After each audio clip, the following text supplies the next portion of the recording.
2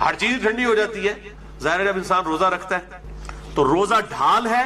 جب تمہارا روزہ ہو تو فحش گوئی مت کرو, گناہوں سے بچو, اور جب کوئی جھگڑا کرنے لگے اس سے کہہ دو کہ میرا روزہ ہے. چھٹی حدیث سنن نسائی اور مسند احمد میں ہے, مشکات میں 1962. آپ صلی اللہ علیہ وآلہ وسلم نے فرمایا, تمہارے پاس رمضان المبارک کا مہینہ آیا ہے, اللہ نے اس کے روزے تم پر فرض کیے ہیں. اس میں آسمان کے دروازے یعنی جنت کے دروازے کھول دیے جاتے ہیں, جہنم کے دروازے بند کر دیے جاتے ہیں. جنت کے 8 دروازے ہیں اور دوزخ کے 7, اور سرکش شیاطین جکڑ دیے جاتے ہیں. اس ماہ میں ایک رات ایسی ہے جو 1000 مہینوں سے افضل ہے, جو ہم پچھلی دفعہ مسئلہ نمبر نیو 44 میں ڈسکس کر چکے. جو شخص اس کی خیر اور بھلائی سے محروم ہو گیا, واقعی ہر بھلائی سے محروم ہو گیا. اور میں نے شب قدر کو پانے کا آسان طریقہ بتایا تھا, وہ جسے شوق ہو تو وہ لیکچر دیکھ سکتا ہے. اچھا, اسی کانٹیکسٹ میں ایک مشہور حدیث ہے جو اکثر ڈاکٹر اسرار صاحب بھی بیان کرتے تھے, لیکن وہ سخت ضعیف روایت ہے. اس میں کافی الفاظ تو باقی احادیث بخاری مسلم میں اور اس میں بھی موجود ہیں, لیکن کچھ الفاظ جو ہے اس کے ضعیف ہیں. وہ شعب الایمان امام بیہقی کی کتاب سے ہے اور مشکات میں 1965 نمبر ہے, کہ آپ صلی اللہ علیہ وسلم نے شعبان کی آخری رات میں صحابہ سے خطاب کیا کہ اب رمضان کا مہینہ شروع ہونے والا ہے اور یہ برکتیں ہیں. وہ ساری وہی ہیں جو ہم ڈسکس کر چکے. اس کے اینڈ پہ آتا ہے کہ اس کا پہلا عشرہ, پہلے 10 دن رحمت کے ہیں, دوسرے 10 دن جو ہیں وہ مغفرت کے ہیں, اور تیسرے 10 دن جو ہیں وہ دوزخ سے چھٹکارے کے ہیں. پھر لوگوں نے اس کے اوپر خود سے وہ دعائیں بھی ڈیوائز کر لی ہوئی ہیں. بالکل جعلی روایت ہے یہ.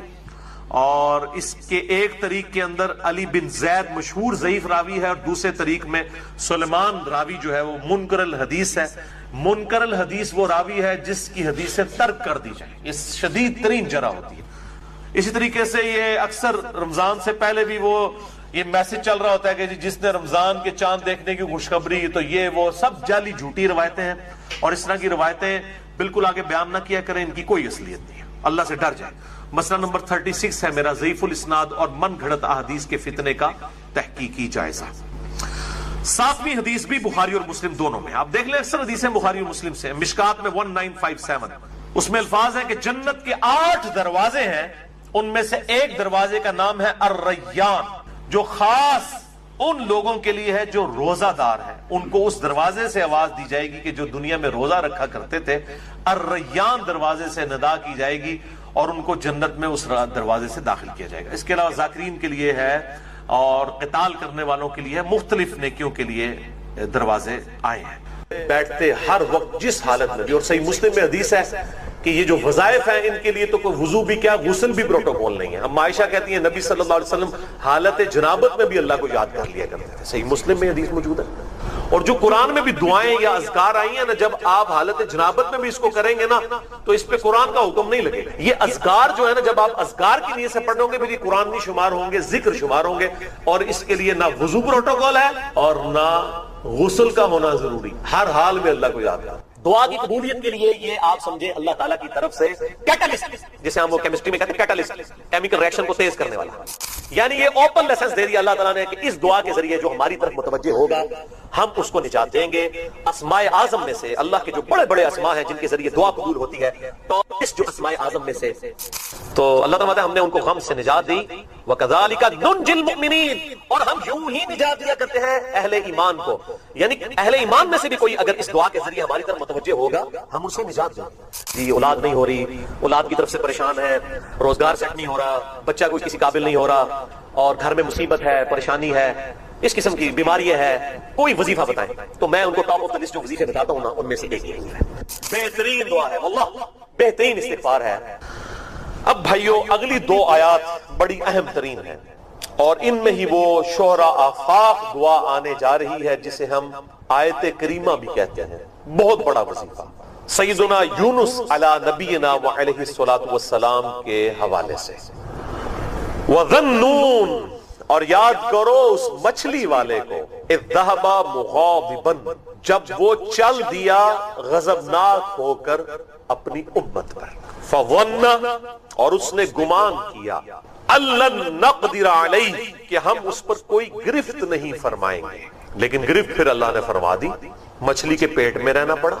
اس کا ڈیٹیل ذکر جو ہے وہ سورہ یونس میں بھی گزرا ہے, اور اس کے بعد پوری ڈیٹیل سورہ الصافات میں آئے گی کہ یونس علیہ السلام نے الٹیمیٹم دیا اپنی قوم کو کہ بھئی یہ ٹائم ہے، یا تو ایمان لے آؤ ادروائز عذاب آ جائے گا۔ اب جب وہ ٹائم گزر گیا تو یونس علیہ السلام نے یہ خود ہی ایزیوم کیا، اجتہاد کیا، اجتہاد تھا ان کا۔ اس سے آپ کو پتا چلے گا پیغمبر کا بھی اجتہاد جب تک اللہ انڈورس نہ کرے وہ ایکسیپٹیبل نہیں ہے۔ یہ تو بزرگ بابوں کے اجتہاد بتا رہے ہیں نا۔ تو انہوں نے اجتہاد کیا کہ اب وقت تو گزر چکا ہے، ان پہ عذاب آ جائے گا، اور جب عذاب آتا ہے تو اللہ تعالیٰ پیغمبر اور اس کے ساتھیوں کو وہاں سے نکال لیتا ہے، لیکن ساتھ ایک شرط بھی ہوتی ہے کہ وحی کا انتظار بھی کیا جاتا ہے۔ لیکن یونس علیہ السلام نے اللہ کی وحی کا انتظار نہیں کیا۔ اجتہاد ان کا کسی حد تک ٹھیک ہی تھا کہ اب فیصلہ تو ہو ہی جانا ہے، لیکن جن کے رتبے بلند ہوتے ہیں ان سے ایکسپیکٹیشن بھی اس طرح کی ہوتی ہے کہ وہ خود اس طرح کے ڈیسیژن نہ کریں، اور انہوں نے گمان کیا کہ اگر کوئی ایسا مسئلہ ہوا تو اللہ مجھ پہ گرفت نہیں کرے گا، جس کا ذکر ہے یہاں پر فَظَنَّ أَن لَّن نَّقْدِرَ عَلَيْهِ، اور انہوں نے گمان کیا کہ ہم ان پہ گرفت نہیں کریں گے، لیکن گرفت تو کی اللہ تعالیٰ نے، کیونکہ ان کا رتبہ بلند تھا۔ انہوں نے وحی کا انتظار کیوں نہیں کیا؟ تو یہ ان کا ایک سمجھ لیں ان کی طرف سے ڈیبٹ تھا، ان کی امت کے حق میں کریڈٹ بن گیا۔ وہ تو چلے گئے، اب جب عذاب کے آثار نمایاں ہوئے، سورہ یونس میں آتا ہے کہ کبھی ایسا نہیں ہوا کہ کسی قوم پہ اللہ کا عذاب آ جائے اور وہ ٹل جائے سوائے قوم یونس، اور وہ یونس علیہ السلام کا ڈیبٹ امت کے حق میں کریڈٹ بن گیا۔ وہ تقریباً 1,00,000 کے قریب لوگ تھے، اس سے بھی کچھ زیادہ، جو سورہ یونس میں آتا ہے۔ وہ سب کے سب سجدے میں گر پڑے، گڑ گڑانا شروع کر دیا، یا اللہ معاف کر دے۔ اللہ تعالیٰ نے عذاب ڈال دیا، اور پھر اللہ تعالیٰ نے ان کے ذریعے توحید کی دعوت کو عام کیا۔ لیکن یونس علیہ السلام جو وہاں سے چلے گئے تھے سمندری سفر پہ، وہاں پر پھر جب وہ کشتی میں بیٹھے طوفان آ گیا۔ کشتی والوں کا یہ طریقہ کار تھا کہ جب اس طریقے سے کبھی کشتی جو ہے وہ بھنور میں پھنس جاتی ہے طوفان میں، تو وہ کوڑا ڈالا کرتے تھے، اور جس کے نام کا کوڑا نکلتا تھا اس کو سمندر میں ڈال دیتے تھے کہ اس کی قربانی دینی پڑے گی، یقیناً کوئی ایسا شخص ہے جس نے کوئی غلطی کی ہے۔ تو اب وہاں پر بھی یہ بات ہوئی کہ بھئی کوئی شخص ہے جو اپنے آقا کی اجازت کے بغیر یہاں پر آیا ہوا ہے، تو غلام بھاگ کے آیا ہے۔ 3 دفعہ کوڑا نکالا، تینوں دفعہ، یہ تورات میں ڈیٹیل آتی ہے، قرآن پاک میں بھی اس کوڑے کا ذکر ہے سورہ الصافات کے اندر۔ تینوں دفعہ کوڑا سیدنا یونس علیہ السلام کے نام نکلا۔ یونس علیہ السلام نے کہا ٹھیک ہے سوٹ دو ان منو، انہوں نے پکڑ کے ان کو سمندر میں پھینک دیا۔ اللہ کا کرنا ہوا کہ ایک بہت بڑی مچھلی اس نے ان کو نگل لیا، اور قرآن میں آتا ہے کہ مچھلی نے نگل لیا، لیکن کتنے دنوں کے لیے رہے وہ ہمیں تورات میں اس کی ڈیٹیل ملتی ہے کہ 3 دن اور 3 رات تک سیدنا یونس علیہ السلام مچھلی کے پیٹ میں رہے۔ تو آپ کو تورات میں جونا ان کا نام ملے گا، جونا پیغمبر، پروفٹ جونا، 3 دن 3 رات تک۔ اب مچھلی کے پیٹ میں نہ کوئی لائٹنگ، اور پھر پیٹ میں بدبو کتنی ہوگی، میدے سے ہی سارا تعفن آتا ہے نا۔ یہاں پہ وہ آیت کریمہ کا وہ کہتے ہیں 1.25 لاکھ دفعہ آیت کریمہ، حالانکہ اس کی تو کوئی مطلب 1.25 لاکھ دفعہ کی تو چلتے پھرتے وظیفہ کرنا ہے۔ میں انشاءاللہ حدیث بھی اسی کانٹیکسٹ میں بتاؤں گا۔ اور وہ کہتے ہیں جناب بڑے پاک صاف ہو کے بیٹھے ہیں، آپ نے جناب وہ خوشبو لگانی ہے کہ بڑا گرم وظیفہ ہے، اور بھائی جنہیں پڑیا ہوا ہے انہیں تے سب کو بدبودار جگہ تے پڑیا ہوا ہے مچھلی کے پیٹ میں 3 دن اور 3 رات۔ سورہ الصافات میں آتا ہے پھر اس مچھلی کو اللہ کی طرف سے حکم ہوا، انہوں نے دعا مانگی، یونس علیہ السلام نے، یہ آگے ذکر آئے گا، اس کی برکت سے اللہ نے ان کی غلطی معاف کر دی، اور ان کو جو ہے وہ اس مچھلی نے پھر سمندر کے کنارے پر پھینک دیا۔ اب یونس علیہ السلام ظاہر ہے کہ ان کا جسم بھی کافی حد تک گل سڑ چکا تھا، اس حوالے سے کہ جسم کے اوپر جو ہے وہ چمڑی وغیرہ جو ہے ڈسٹرب ہو چکی تھی۔ اللہ تعالیٰ نے ایک بڑی کوئی کدو کی یا کسی اور سبزی کی بیل ان پر اگار دی چھاؤں کے لیے، اور خوراک کا بندوبست کیا، یعنی وہ دوبارہ سے آپ سمجھے ان کا جسم اگنا شروع ہوا، اس حوالے سے کہ وہ ٹھیک ہوئے، اور اللہ تعالیٰ نے ان کو اس جو پریشانی تھی اور مصیبت جو آزمائش کی شکل میں ان پر آئی تھی اس سے نجات دی، الحمدللہ۔ تو اللہ تعالیٰ فرماتا ہے کہ وہ پھر ہمیں پکارا نا ان اندھیروں میں، فنادا فی الظلمات، اس نے ہمیں اندھیروں میں پکارا، اللہ الہ الا انت سبحانک، لا الہ الا انت سبحانک، نہیں ہے کوئی معبود سوائے تیرے اور تو تو پاک ہے اللہ، تو تو غلطی کر ہی نہیں سکتا، انی کنت من الظالمین، بے شک میں ہی خطا کار ہوں، میں ہی ظلم کرنے والا ہوں، میں ہی غلطی کرنے والا ہوں۔ اب اللہ تعالیٰ کو یہ الفاظ اتنے پسند آئے کہ اللہ تعالیٰ نے ساتھ ہی فرما دیا فَاسْتَجَبْنَا لَهُ، پس ہم نے ان کی پکار کو سن لیا، وَنَجَّيْنَاهُ، اور ہم نے ان کو نجات دی، من الغم، غم میں سے، اتنا بڑا غم یعنی آپ کو بندہ بھی نہیں بچا سکتا، مچھلی کے پیٹ میں کون ڈھونڈے گا؟ تو اللہ تعالیٰ فرماتا ہے ہم نے ان کو غم سے نجات دی، وَكَذَلِكَ نُنْجِي الْمُؤْمِنِينَ، اور ہم یوں ہی نجات دیا کرتے ہیں اہل ایمان کو. یعنی اہل ایمان میں سے بھی کوئی اگر اس دعا کے ذریعے ہماری طرف متوجہ ہوگا ہم ان سے نجات دیں گے.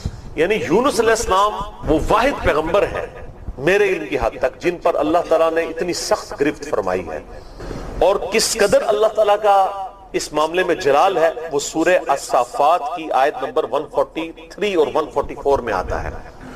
فَلَوْلَا أَنَّهُ كَانَ مِنَ الْمُسَبِّحِينَ، اگر یونس علیہ السلام ہماری تسبیح نہ کرتے مچھلی کے پیٹ میں، لَلَبِثَ فِي بَطَنِهِ إِلَى يَوْمِ يُبْعَثُونَ، تو وہ بالضرور رہتے اسی مچھلی کے پیٹ میں اس دن تک جس دن مردوں کو قبروں سے اٹھایا جائے گا.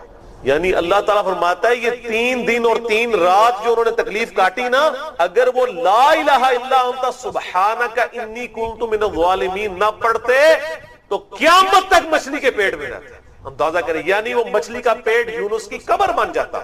یعنی اللہ تعالیٰ کو کتنا سخت عذاب تھا، اور اس دعا نے اللہ کا جلال کیسا ٹھنڈا کیا. اللہ تعالیٰ مانتا ہے جب اس نے پکارا ہم نے اس کو نجات دے دی، وَكَذَلِكَ نُنْجِي الْمُؤْمِنِينَ، اور ہم نجات دیتے ہیں اہل ایمان کو بھی اس طریقے سے. یعنی یہ اوپن لیسنس دے دیا اللہ تعالیٰ نے کہ اس دعا کے ذریعے جو ہماری طرف متوجہ ہوگا ہم اس کو نجات دیں گے. اسماء اعظم میں سے اللہ کے جو بڑے بڑے اسماء ہیں جن کے ذریعے دعا قبول ہوتی ہے، ٹاپ لسٹ جو اسماء اعظم میں سے اگر جو دعائیں ہیں ان میں ٹاپ آف دا لسٹ یہ دعا ہے، لا الہ الا انت سبحانک انی کنت من الظالمین. اور میری یہ بات آپ یاد رکھیے گا میرے بھائیوں، سب سے بیسٹ توبہ کرنے کے لیے بھی دعا استغفار یہی ہے. اس سے کوئی بہتر طریقہ ہو نہیں سکتا استغفار کا. آپ دیکھیں اللہ تعالیٰ کی کوالٹی کو کس طریقے سے انہوں نے اپنے لیے جو ہے وہ ذریعہ بنایا نجات کا. کہتے ہیں نا وہ کسی کی انسٹنکٹ پہ بات کرنا، کسی کی جبلت پہ. انہوں نے اللہ تبارک و تعالیٰ کی ایک خاص کوالٹی تھی جس کے ساتھ انہوں نے اللہ کی طرف دعا. وہ کیا؟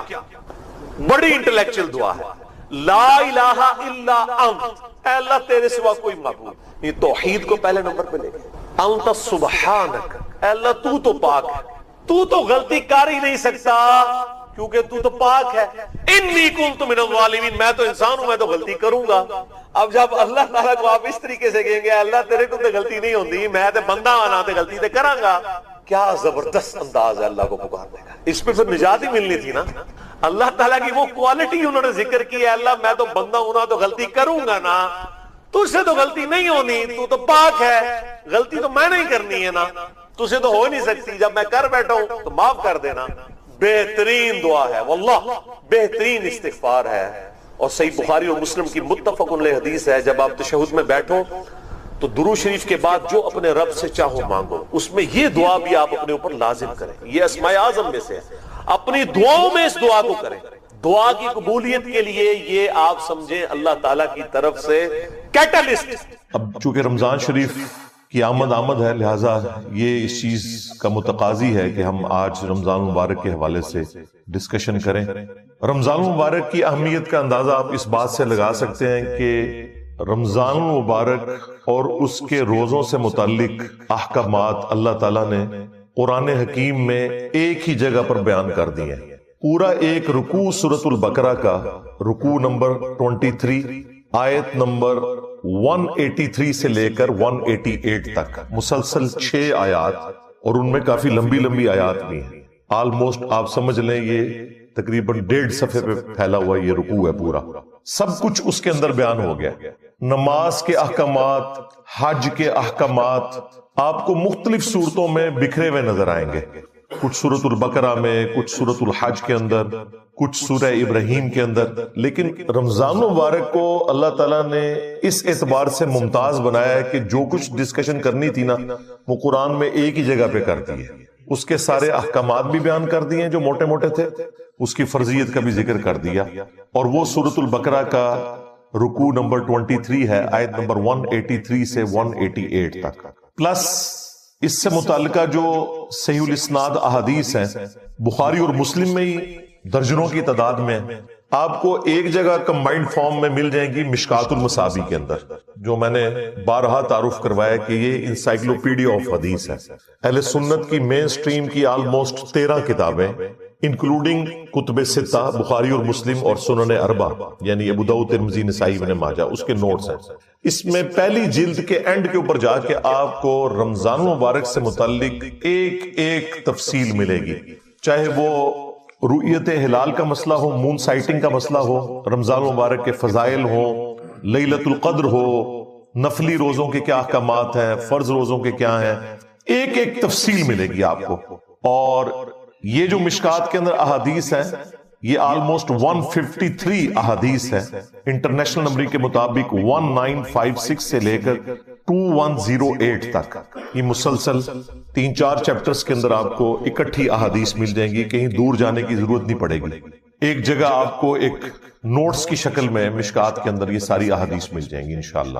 وہ میں آج کور بھی کر دوں گا ساتھ ساتھ۔ تو میں نے ارادہ کیا ہے کہ میں ایٹ لیسٹ جو رمضان مبارک سے متعلق جتنے بھی قدیم اور جدید فقہی احکام و مسائل ہیں جو ایک عام مسلمان کی ضرورت ہے، اسے ایک ہی جگہ ریکارڈنگ میں لے آؤں۔ ویسے تو میں نے 2017 میں 5 کانٹینیوس لیکچر 1.5-2 گھنٹے کے ریکارڈ کروائے تھے، مسئلہ number 53 A B C D E تک، اور اس میں یہ ساری چیزیں میں نے سکیٹرڈ فارم میں ڈسکس کی تھی، لیکن ایک جگہ پہ تھوڑے سے وقت میں ٹو دی پوائنٹ گفتگو، تو یہ میں نے جو کیلکولیٹ کیے ہیں نا وہ 70 فقہی احکام و مسائل بنتے ہیں، اور جب میں ان کو بیان کروں گا تو شاید یہ 100 سے زیادہ بن جائیں ان کی آگے جو کورالریز ہیں، لیکن یہ ایک جگہ جمع ہو جائیں گی انشاءاللہ تعالی۔ اور پھر یہ آپ کے سامنے ایک ویڈیو بک ہوگی، جب کبھی بھی آپ کو رمضان المبارک سے متعلق کوئی چیز پوچھنی ہوگی، سمجھنی ہوگی، تو آپ یہ ایک ویڈیو لگائیں، ایک ایک چیز آپ کے سامنے انشاءاللہ آ جائے گی انشاءاللہ تعالی۔ سورۃ البقرہ کا جو رکوع میں نے ذکر کیا آیت نمبر 183 سے لے کر 188 تک، اس کا سٹارٹ ہی ان الفاظ کے ساتھ ہے، اعوذ باللہ من الشیطان الرجیم، بسم اللہ الرحمن الرحیم، یا ایہا الذین آمنوا کتب علیکم الصیام، اے اہل ایمان تم پر فرض کر دیے گئے ہیں روزے، کما کتب علی الذین من قبلکم لعلکم تتقون، جیسا کہ تم سے اگلی امتوں پر بھی فرض کیے گئے تھے تاکہ تم پرہیزگار بن جاؤ، تقوی کی روش اختیار کرو۔ یعنی روزے کا مقصد پرہیزگاری ہے۔ پرہیزگاری کیسی کہ روزے میں آپ حلال چیزوں کو بھی چھوڑ دیتے ہیں اللہ تعالیٰ کے حکم کی وجہ سے، تو یہ ایک پریکٹس ہوتی ہے کہ اگر اللہ کے حکم کی وجہ سے میں نے حلال چیزوں کو بھی تھوڑے سے ٹائم کے لیے چھوڑنا ہے، تو بقیہ کی زندگی میں میں نے بدرجہ اولا اجتناب کرنا ہے حرام چیزوں سے، اور یہی ہے تقوی، یہی اس کا مقصد ہے۔ الصوم عربی زبان میں روزے کے لیے ٹرم یوز ہوتی ہے، الصوم کہتے ہیں عربی میں رک جانے کو، اور شرعی اصطلاح میں اللہ تعالی کی خوشنودی کی خاطر طلوع فجر سے لے کر غروب آفتاب تک اپنے آپ کو کھانے پینے اور دیگر خواہشات سے روکنے کا نام روزہ ہے۔ یہ اس کی بیسک ڈیفینیشن۔ باقی تو میں نے آپ کو بتایا پورا رکوع ہے اور احادیث کی کتابیں بھری پڑی ہیں، اس میں صرف مشکات ہی پڑھ لیں تو آپ کو ساری احادیث ایک جگہ پہ مل جائیں گی انشاءاللہ تعالی۔ اللہ تعالیٰ نے اسی رکوع کے اندر آگے چل کر رمضان مبارک کا بائی نیم ذکر بھی کر دیا۔ اب یہ دیکھیں، یہ واحد مہینہ ہے جس کا نام بائی نیم قرآن کے اندر آیا ہے، رمضان، عربی میں رمضان، اردو میں ہم رمضان، ویسے ہم رمضان بولتے ہیں، رمضان تو لفظ غلط ہوگا، یہ رمضان، لیکن اردو میں چل جائے گا کیونکہ اردو کے اندر آپ نے ان چیزوں کا خیال نہیں رکھنا ہوتا۔ تو وہ اسی رکوع میں آگے چل کر اللہ تعالیٰ فرمایا شہر رمضان الذی انزل فیہ القرآن، رمضان کا مہینہ تو وہ مہینہ ہے کہ جس میں القرآن نازل ہوا، ھدی للناس، جو پوری انسانیت کے لیے ہدایت کی کتاب ہے، یعنی کسی خاص طبقے کے لیے نہیں، پوری انسانیت۔ سورۃ البقرہ کے سٹارٹ میں ہے ھدی للمتقین، ڈر جانے والوں کے لیے ہدایت ہے، یعنی وہ لوگ جو اللہ کی دھمکی سے ڈرتے ہیں، جو یہ سمجھتے ہیں کہ ہماری مرضی کے بغیر جس نے ہمیں پیدا کیا، اس کے بعد اس نے اس امتحان میں ڈالا، بعد میں بھی جو کچھ ہمارے ساتھ کرے گا ہمیں اس سے کوئی بچا نہیں سکتا. تو یہ تصور انسان کو ڈرنے پہ مجبور کرتا ہے کہ میں نے اپنے رب کو رسپانس کرنا ہے. تو ہدی للمتقین بھی ہے، ہدی للناس بھی ہے، یعنی انسانوں میں سے وہ لوگ جو واقعی ڈر جائیں اس تصور سے کہ انہیں مر کے اپنے رب کے حضور پیش ہونا ہے. وَبَيِّنَاتٍ مِّنَ الْهُدَى وَالْفُرْقَانِ، اور اس میں ہدایت کے روشن دلائل ہیں، اور یہ الفرقان ہے یعنی حق اور باطل میں تمیز کرنے والی کتاب، جو سورۃ المائدہ میں آئے کہ اللہ تعالیٰ نے تورات نازل کی، پھر انجیل نازل کی، اور اب یہ الفرقان ہے، حق اور باطل میں تمیز کرنے والی کتاب. وہاں پہ اس کے لیے ورڈ آیا مہیمن، یعنی یہ نگہبان ہے اگلی کتابوں کے اوپر کہ ان کی کون سی باتیں درست ہیں اور کون سی ٹیمپرڈ فارم میں. یہ کتاب ان کے اوپر نگہبانی کرتی.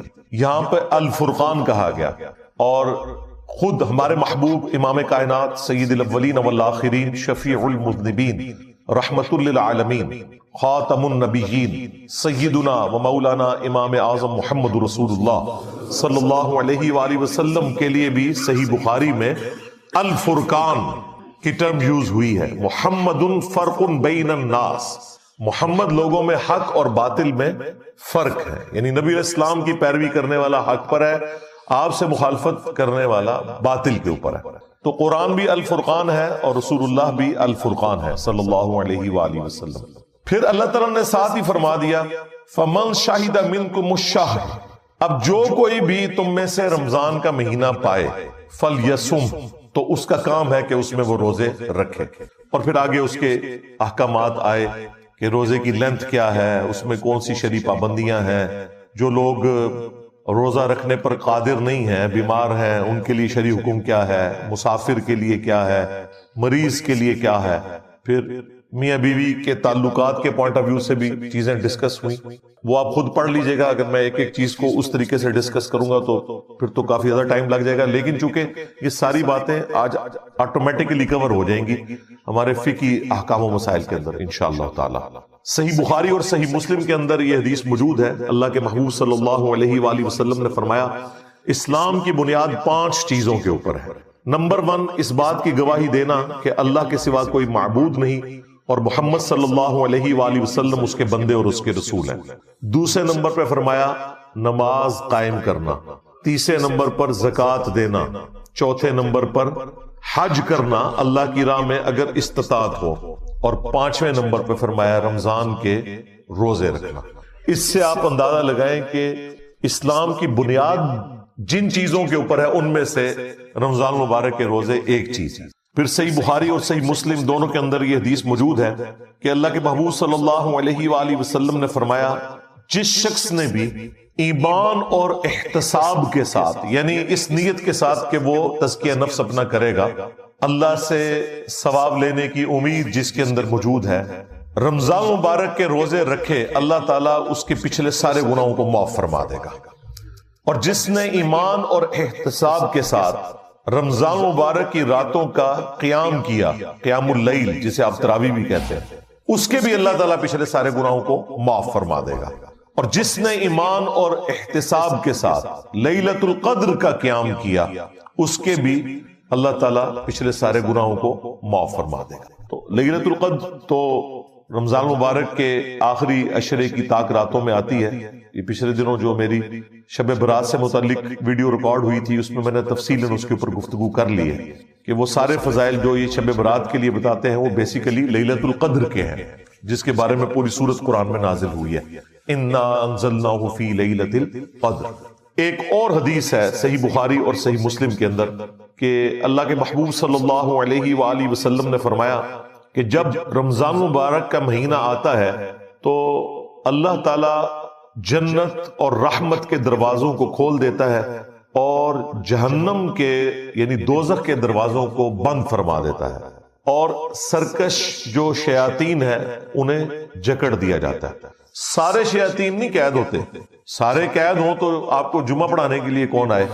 سارے نہیں قید ہوتے، ظاہر ہے یہ تو سلسلہ برل اوورال ایک ماحول بن جاتا ہے نیکی کا کہ سرکش شیاطین کو قید کر دیا جاتا ہے. باقی جو انسان کے ساتھ نفس لگا ہوا ہے، جو انسانوں میں شیاطین ہیں، وہ تو اسی طریقے سے گھوم پھر رہے ہوتے ہیں. لیکن پھر بھی رمضان میں دیکھیں شیاطین قید ہونے کا یہ فائدہ آپ دیکھیں کہ رمضان نشریات میں سارے اکٹھے بیٹھے ہوتے ہیں، آگے پیچھے نہیں اکٹھے ہوتے، اور وہاں پہ افطاریاں بھی اکٹھی کرتے ہیں، اور جو تھوڑا سا شیطان اندر باقی ہوتا ہے نا، وہ انہیں مجبور کرتا ہے کہ جب نماز کا وقت آتا ہے تو سب لوگ اپنی اپنی علیحدہ علیحدہ نماز پڑھتے ہیں، یا اپنے مدارس میں جا کے ایک دوسرے کے پیچھے نہیں پڑھتے، اگر کوئی پڑھ بھی لے غلطی سے تو بعد میں لوٹاتے ہیں۔ ایک اور حدیث ہے صحیح بخاری اور صحیح مسلم کے اندر کہ اللہ کے محبوب صلی اللہ علیہ وآلہ وسلم نے فرمایا کہ جنت کے 8 دروازے ہیں، ان میں سے ایک دروازہ ایسا ہے جس کا نام ہے الریان، اور یہ خالصتاً ان لوگوں کے لیے ہے جو رمضان مبارک کے روزوں کا اہتمام کرتے تھے۔ یعنی رمضان مبارک کی اللہ کے نزدیک یہ اہمیت ہے کہ ایک اسپیشل دروازہ ہی روزہ داروں کے لیے اللہ تعالیٰ نے جنت کا مخصوص کر اللہم اجعلنا منہم، اللہ تعالیٰ ہمیں ان میں شامل فرمائے، آمین۔ پھر ایک اور حدیث ہے بڑی رکت انگیز، بخاری اور مسلم دونوں میں ہے، کہ رمضان مبارک کا مہینہ وہ ہے جس میں اللہ تعالیٰ نیکیوں کا جو ثواب ہے وہ 700 گنا تک بڑھا دیتا ہے۔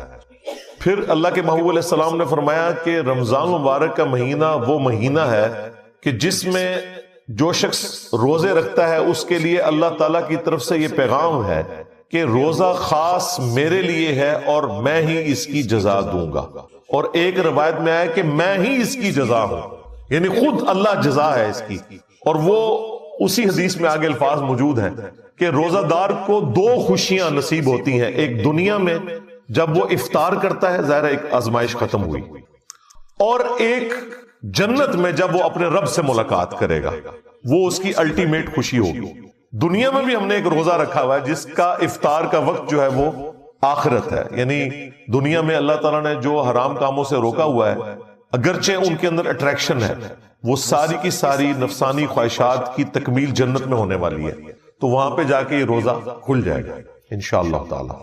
پھر اسی حدیث کے اندر موجود ہے کہ اللہ تعالیٰ کو روزہ دار کی منہ کی جو سمیل ہے، بدبو ہے، وہ کستوری سے بڑھ کر محبوب ہے، یعنی کہ میری وجہ سے یہ سب کچھ کر رہے ہیں۔ پھر اسی حدیث کے اندر الفاظ ہیں کہ نبی علیہ السلام نے فرمایا کہ اللہ تعالیٰ فرماتا ہے میرے بندے نے میری وجہ سے کھانا پینا اور خواہشات کو ترک کیا ہے، اس چیز کو یعنی اللہ تعالیٰ اپنے لیے خوشی کے طور پر ایکسپٹ کرتا ہے کہ میرے بندے نے میرے لیے اتنی بڑی قربانی کی ہے۔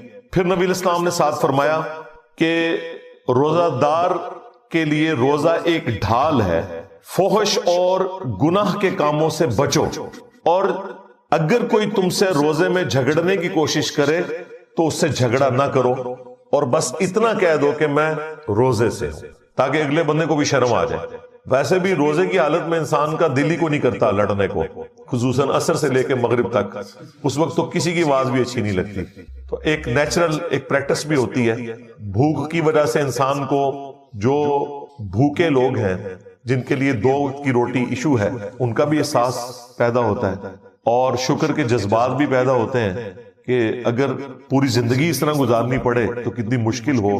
اللہ تعالیٰ نے اپنی نعمتوں سے ہمیں نوازا ہے، الحمدللہ۔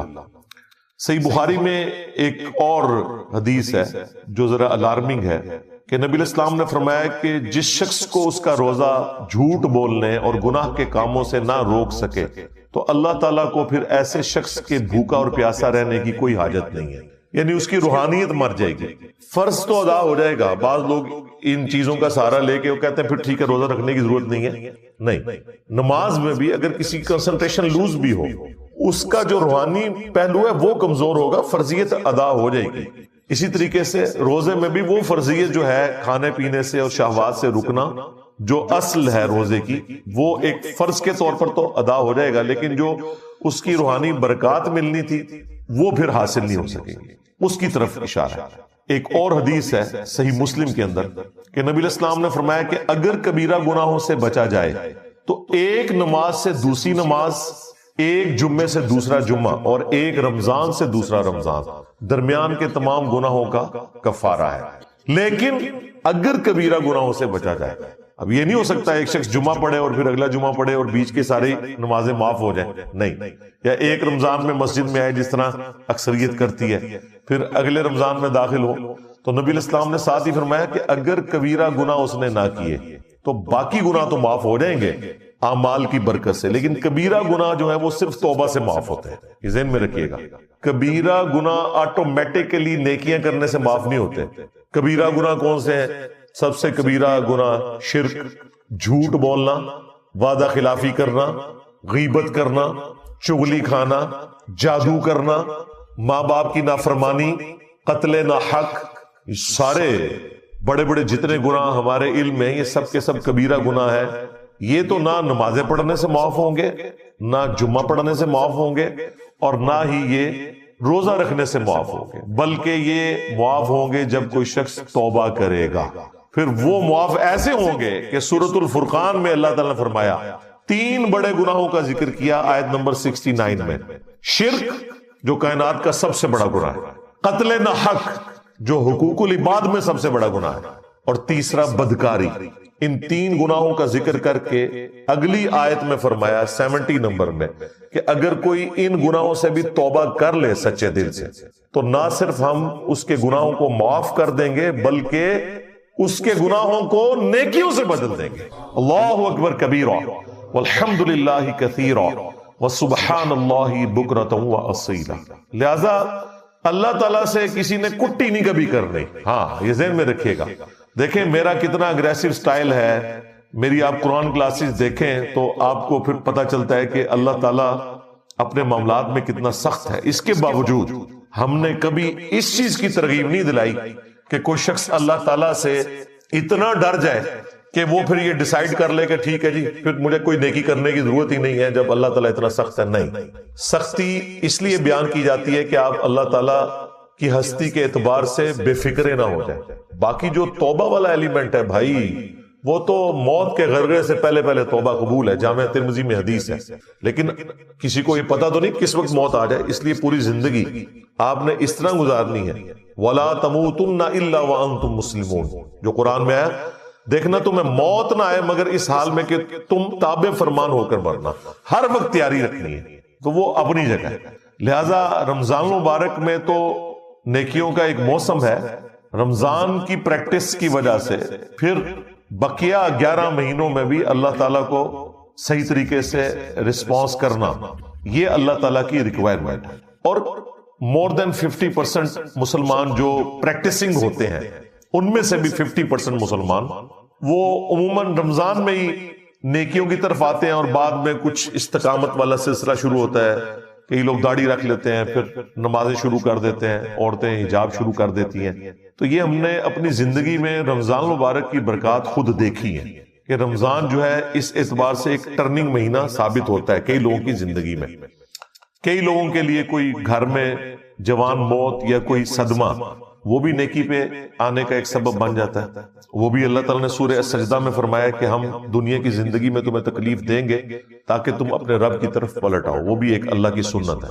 تو یہ مختلف اللہ تعالیٰ نے ایک سمجھ لیں سگنلز رکھے ہوئے ہیں، جو انسان رسپانس کرے تو مرنے سے پہلے اللہ تعالیٰ کے بتائے ہوئے راستے کے اوپر آ سکتا ہے۔ لہٰذا رمضان مبارک کو کیجول نہ لیں، پورے اہتمام کے ساتھ رمضان شریف کو گزاریں، جو فرض عبادات ہیں ان کے اوپر ایمفیسائز کریں، اور بعد کی زندگی کے لیے بھی اللہ تعالیٰ سے دعا کریں کہ اللہ تعالیٰ استقامت دے باقی نیکیوں کے اوپر بھی۔ خصوصاً نماز کے معاملے میں بالکل جو ہے نا وہ زیرو ٹالرنس ہے اللہ تعالیٰ کی، یہ ذہن میں رکھیے گا۔ یہ اتنا کرٹیکل ایشو ہے ایمان لانے کے بعد کہ اتنے سخت الفاظ میں قرآن میں فتویٰ آیا ہے۔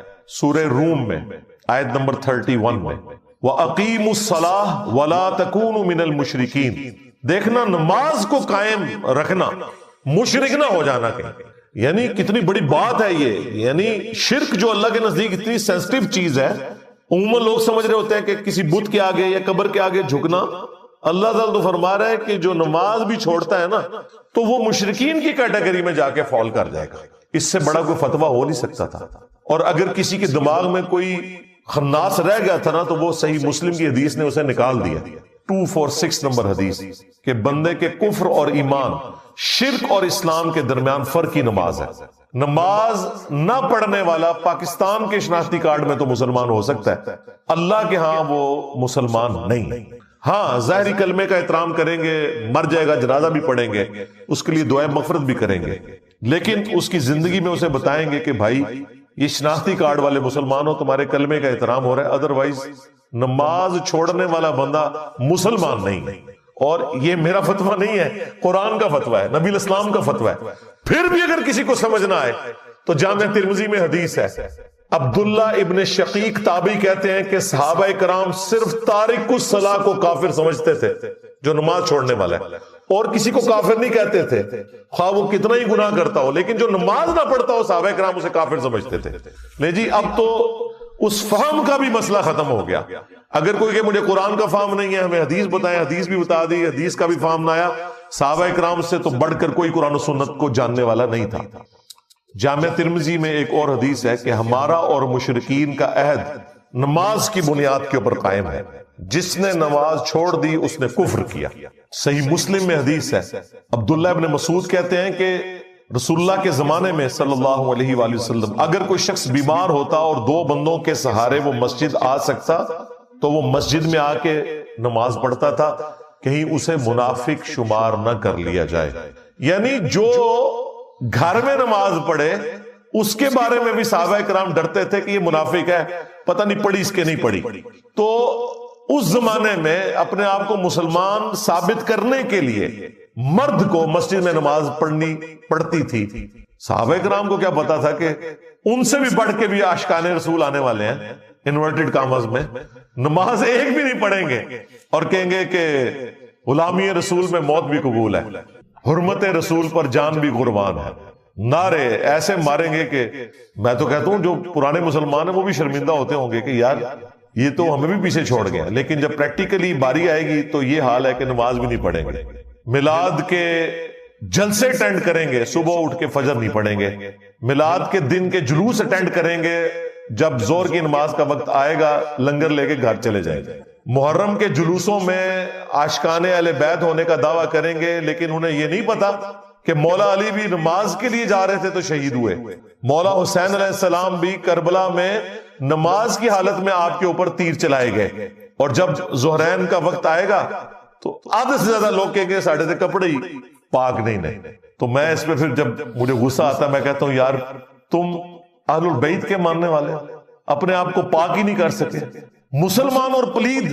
تو یہ نماز کے معاملے میں اپنے آپ کو تیار رکھنا ہے ہمیشہ۔ سنن ابی داؤد میں حدیث ہے کہ قیامت کے دن سب سے پہلے نماز کے بارے میں سوال ہوگا، سب سے پہلا سوال، اور جس کا یہ مسئلہ حل ہو گیا اس کی اگلی منازل آسان ہو جائے گی، اور جو اس میں پھنس گیا اس کے اگلے معاملات مشکل ہوتے چلے جائیں گے۔ پھر مسند احمد میں ایک حدیث ہے، نبی الاسلام نے فرمایا کہ نماز اپنے نمازی کے حق میں قیامت والے دن نور، نجات اور دلیل، اللہ کے حضور چھٹکارے کی ایک دلیل اس کے پاس ہوگی۔ اور جس شخص نے نماز چھوڑ دی قیامت والے دن نہ تو اس کے لیے کوئی پولیس رات پہ نور ہوگا، نہ اس کی کوئی نجات کے چانسز ہیں، اور نہ اللہ کے حضور کوئی وہ دلیل پیش کر سکے گا۔ حتیٰ کہ اسی حدیث میں آگے الفاظ ہیں کہ ایسے شخص کا حشر فرعون، قارون اور حامان اور امیہ ابن خلف کے ساتھ ہوگا، والعیاذ باللہ تعالی، چاہے وہ جتنا مرضی دنیا میں دعویٰ کرتا رہے کہ میں بہت بڑا عاشق رسول ہوں۔ پھر جو سنن ابن ماجہ میں حدیث ہے، نبی الاسلام نے فرمایا تھا دیکھنا نماز نہ چھوڑنا، اگر تم نے نماز چھوڑ دی تو پھر اللہ کا ذمہ تم سے اٹھ گیا، اس سے بڑی کوئی دھمکی ہو ہی نہیں سکتی، پھر اللہ کے ذمہ کوئی چیز نہیں۔ تو اس رمضان میں ایک تو پریکٹس کریں کہ جماعت کے ساتھ نماز انشاءاللہ تعالی، اور پھر اسے کنٹینیو آگے چلانا ہے۔ یہ نہیں ہے کہ چاند رات میں ہی جا کے جو ہے پہلے جاتے ہیں نائی کے پاس شیو کروانے کے لیے، داڑھی نہیں رکھنی ہے تو ٹھیک ہے، پھر اب اگر نیت کی ہے تو چلاؤ۔ اب تو خیر ہمارے نوجوان زیادہ تر داڑھی رکھ رہے ہیں، اگرچہ وہ فیشن کی وجہ سے رکھ رہے ہیں یا خرچہ بچانے کے لیے، ایک سلسلہ تو چل نکلا ہے، چھوٹی داڑھی رکھ لو لیکن ایٹ لیسٹ اپنی شکل رسول اللہ صلی اللہ علیہ وآلہ وسلم کی جو ریکوائرمنٹ ہے اس کے قریب تو کرو، ایٹ لیسٹ گناہ کی کیٹیگری سے تو نکل جاؤ۔ ٹھیک ہے بڑی نہیں رکھنی کوئی مسئلہ نہیں، لیکن ایٹ لیسٹ اتنی داڑھی ہو کہ ایک مرد اور عورت کا فرق نظر آئے، تو اللہ کی وعید کم از کم اٹھ جائے۔ اب انشاءاللہ تعالی میں وہ فقہی احکام و مسائل جلدی بیان کروں گا، ان کے اوپر ورڈکٹ دوں گا، 7 احادیث کے ریفرنسز بھی جو الحمدللہ مجھے زیادہ تر تو زبانی یاد ہوتے ہیں، وہ میں بتاتا جاؤں گا، لیکن بعد میں ہم ڈسپلے بھی کروا دیں گے اگر کہیں کوئی ریفرنس رہ بھی گیا، تاکہ یہ ساری چیزیں ایک جگہ جمع ہو جائیں۔ 70 فقہی احکام و مسائل، اور وہ نمبرنگ کے ساتھ میں بیان کروں گا تاکہ آپ کو پتہ چلے کہ 70 میں ایویں نہیں بول رہا، اور اس کی جو تفصیلات ہیں اس میں تو شاید یہ 100 سے زیادہ بڑھ جائے، لیکن تفصیل میں جانے سے پہلے ایک دفعہ درود شریف پڑھ لیں۔ اللہم صلی علی محمد وعلی آل محمد واصحاب محمد وازواج محمد وامت محمد اجمعین الی یوم الدین، آمین۔ ہاں جی، اللہ کا نام لے کے ہم شروع کرتے ہیں جو 70 فقہی احکام و مسائل ہیں۔ میں کوشش کروں گا کہ ٹائملی سے مکمل کروں، چونکہ یہ انٹرسٹ والی چیز ہے، کئی چیزیں آپ کو آلریڈی معلوم ہوں گی، اور جو چیزیں نہیں معلوم انشاءاللہ انفارمیشن میں اضافہ ہوگا، اور کچھ چیزیں یاد دہانی والا معاملہ بھی ہو جائے گا انشاءاللہ۔ مسئلہ نمبر 1، روزے کی جو ٹائمنگز ہیں، یعنی سحری اور افطاری کی، یہ بھی اکثر لوگ پوچھ رہے ہوتے ہیں کہ ہم نے اذان کو فالو کرنا ہے یا ٹائمنگ کو فالو کرنا ہے۔ بھائی آپ نے ٹائم کو فالو کرنا ہے۔ اذان جو ہے وہ سحری اور افطاری کے لیے نہیں دی جاتی، اذان دی جاتی ہے آج کے دور میں اس لیے کہ نماز کے لیے آپ کو انفارم کیا جائے۔ وہ بھی خیر ہم گھڑیوں سے معاملہ چلا سکتے ہیں، لیکن وہ شعار اسلام میں سے اسے ہم چینج نہیں کر سکتے، اس لیے اذانیں تو ساری کی اذانیں بھی 15 منٹ تک ہوتی رہتی ہیں، اور لوگ اس دوران کھاتے پیتے رہتے ہیں، تو اس طرح تو روزہ نہیں ہوگا بھائی۔ اگر آپ کا ٹائم ٹیبل بتا رہا ہے کہ آج 5:10 پہ ختم سحری ہے، تو بس آپ نے 5:09 پہ ہی کھانا پینا بند کر دینا ہے اپنے علاقے کے مطابق۔ اذان کا تو کوئی تعلق ہی نہیں ہے۔ بعض اوقات مساجد کے اندر گھڑیاں سٹینڈرڈ ٹائم پہ نہیں ہوتی ہیں، ان کو بھی 5:10 کا پتہ ہے، لیکن 3 منٹ گھڑی پیچھے ہے، تو ظاہر ہے وہ تو جا کے 5:13 پہ اذان دیں گے اور آپ اذان کے اوپر لائک کریں گے۔ لہٰذا آج کے دور میں تو یہ مسئلہ اس طریقے سے نہیں ہونا چاہیے۔ پلس افطار کے وقت بھی گھڑیوں کی ٹائمنگ کا فرق ہوتا ہے، اور پھر کچھ زدہ معاملات بھی چل رہے ہوتے ہیں۔ ہم نے تو اپنے جیلم شہر میں دیکھا ہے کہ بالکل صحیح ٹائم پہ اذان دے رہے ہوتے ہیں اہل حدیث، جیسے ہی رمضان شروع ہوتا ہے 5 منٹ پہلے اذان دینا شروع کر دیتے ہیں، جی بھی جلدی افطار کرنا ہے۔ بھئی وقت سے پہلے تو افطار نہیں کرنا۔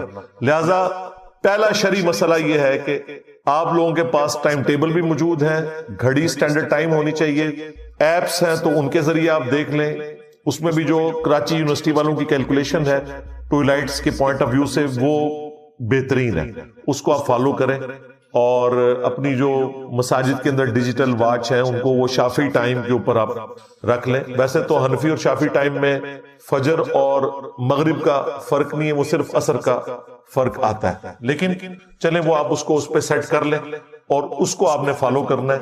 5 منٹ پہلے ہی روزہ بند کر دیں۔ اسی طریقے سے کھولنا ہے تو جب تک وہ ٹائم پورا نہ ہو جائے روزہ نہیں کھولنا، ادروائز آپ کا روزہ سرے سے نہیں ہوگا۔ یہ ایک کریٹیکل مسئلہ ہے۔ باقی قرآن حکیم میں جو میں نے آپ کو بتایا، رکوع نمبر 23 آیت نمبر 183 سے 188، اس میں بھی آیا ہے کہ آپ نے روزے کو سٹارٹ کرنا ہے طلوع فجر سے لے کر رات ہونے تک، اور رات کی ڈیفینیشن شریعت میں غروب آفتاب ہے۔ رات کے لیے یہ ضروری نہیں کہ بالکل سیاہ ہو جائے، نہیں، جیسے ہی سورج غروب ہوگا رات کا وقت شروع ہو جائے گا۔ مسئلہ نمبر 2، اذان کے دوران کھانا پینا۔ تو بھائی یہ جو اذان کے دوران کھانا پینا ہے، یہ ایک سنن نبی داؤد کی حدیث تھی جسے مس یوز کیا لوگوں نے، وہ اس طریقے سے نہیں تھی۔